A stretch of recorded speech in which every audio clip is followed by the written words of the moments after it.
Alam mo, hindi ako makapaghintay na samahan ka sa harapan ng ceremony, Rigor. Wow! Feeling invited ka, Day? For your information, nangarap ka.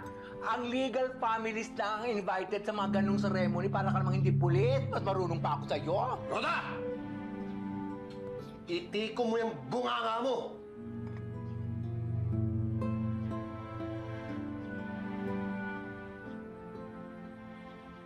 Pero tama si Roda, Bena.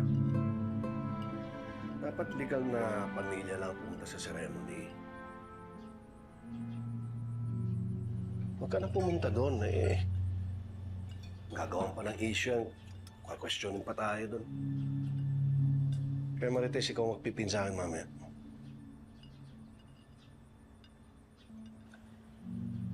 Yan ba yung gusto mo? O napilitan ka lang?